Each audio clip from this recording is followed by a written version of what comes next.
The Book of 2 Kings is a historical narrative from the Old Testament that details the decline and eventual destruction of the divided kingdoms of Israel and Judah, explaining this downfall as a result of their repeated disobedience to God. It covers the reigns of numerous kings, highlights the ministry of the prophet Elisha, and concludes with the Assyrians conquering the northern kingdom of Israel and the Babylonians exiling the people of the southern kingdom of Judah.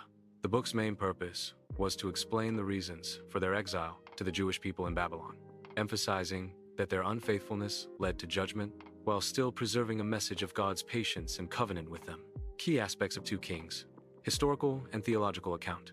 It continues the story of the monarchy, focusing on the spiritual successes and failures of each king and kingdom, division and downfall.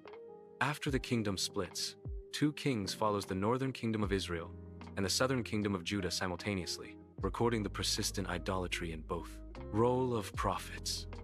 The book features the end of Elijah's ministry and the extensive work of his successor, the prophet Elisha, who performed numerous miracles and warned the people of coming judgment and exile.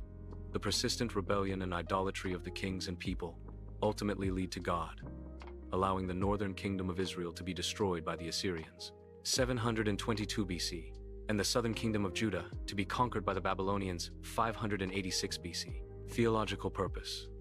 The book was written to help the exiles understand their situation. It teaches that God is in control of history, His judgment is just, and true worship is crucial. It shows that while disobedience has consequences, God's commitment to His covenant remains. Structure and content. 2 Kings continues the narrative from 1 Kings, covering a period of over 400 years, c. 853 to 561 BCE. Chapters 1-17 focus on the ministries of Elijah's successor, Elisha, and the various kings of the northern kingdom of Israel and the southern kingdom of Judah.